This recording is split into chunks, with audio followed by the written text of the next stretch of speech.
Saint Stephen, born 5, died 34, is traditionally venerated as the Protomartyr or first martyr of Christianity. According to the Acts of the Apostles, he was a deacon in the early church at Jerusalem who angered members of various synagogues by his teachings. Accused of blasphemy at his trial, he made a speech denouncing the Jewish authorities who were sitting in judgment on him, and was then stoned to death. Saul of Tarsus, a Pharisee and Roman citizen who would later become an apostle, participated in Stephen's execution. The only source for information about Stephen is the New Testament book of the Acts of the Apostles. Stephen is mentioned in Acts 6 as one of the Greek speaking Hellenistic Jews selected to administer the daily charitable distribution of food to the Greek speaking widows. The Catholic, Anglican, Oriental Orthodox, Eastern Orthodox, and Lutheran churches, and the Church of the East, view Stephen as a saint.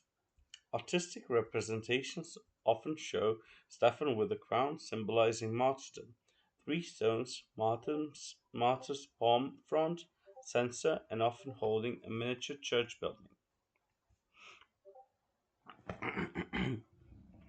Stephen is often shown as a young beardless man with a tonsure, wearing a deacon's vestments. Stephen is first mentioned in the Acts of the Apostles as one of the seven deacons who were appointed by the apostles to distribute food and charitable aid to poorer members of the community in the early church. According to Orthodox belief, he was the eldest and is therefore called Archdeacon. As another deacon, Nicholas of Antioch, is specifically stated to have been a convert to Judaism.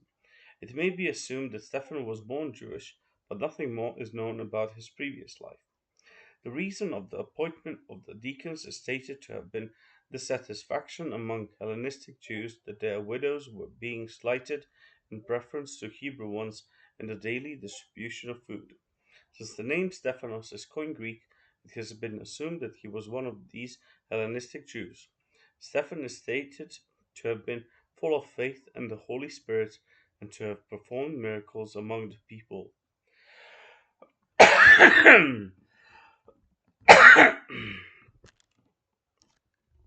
Oh, it seems to have been among synagogues of Hellenistic Jews that he performed his teachings and signs and wonders, since it is said that he aroused the opposition of the synagogue of the Libertines, and of the Cyrenians, and of the Alexandrians, and of them that were of Cilicia and Asia.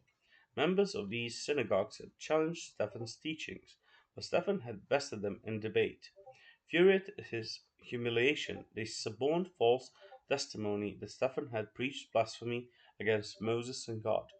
They dragged him to appear before the Sanhedrin, the supreme legal court of Jewish elders, accusing him of preaching against the Second Temple and the Torah. Stephen is said to have been unperturbed, his face looking like that of an angel. Speech to Sanhedrin. In a long speech to the Sanhedrin, comprising almost the whole Act 7, Stephen presents his view of the history of the Israelites. The God of glory, he says, appeared to Abraham in Mesopotamia, thus establishing at the beginning of the speech one of its major themes, that God does not dwell only in one particular building, meaning the temple. Stephen recounts the stories of the patriarchs in some depth and goes into even more detail in the case of Moses. God appeared to Moses in the burning bush and inspired Moses to lead his people out of Egypt. Nevertheless, the Israelites turned to other gods. This establishes the second main theme of Stephen's speech, Israel's disobedience to God. Stephen faced two accusations: that he had declared that Jesus would destroy the temple in Jerusalem and that he had changed the customs of Moses. Pope Benedict XVI stated in 2012 that Stephen appealed to the Jewish scriptures to prove how the laws of Moses were not subverted by Jesus but were instead being fulfilled. Stephen denounces his listeners a stiff necked people who, just as their ancestors had done, resist the Holy Spirit. Which of the prophets have not your fathers persecuted? And they have slain them which showed before of the coming of the Just One, of whom ye have been now the betrayers and murderers, who have received the law by the disposition of the angels, and have not kept it. The stoning of Stephen. The account is that the crowd, thou thus castigated, could not contain their anger no longer. However, Stephen looked up and cried, Behold, I see the heavens opened, and the Son of Man standing on the right hand of God.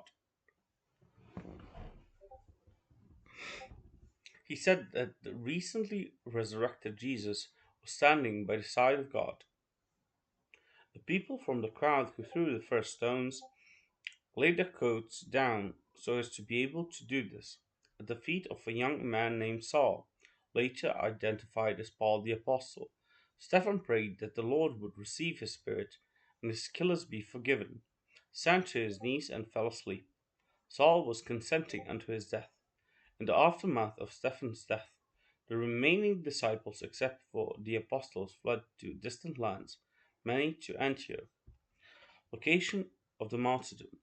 The exact site of Stephen's stoning is not mentioned in Acts. Instead, there are two different traditions. One claimed by noted French archaeologist Louis Hugh Vincent, 1872-1960, and Felix Marie Bell, 1878-1953, to be ancient places, the event at Jerusalem's northern gate, while another one, dated by Vincent and Abel to the Middle Ages, no earlier than the 12th century, located at the eastern gate.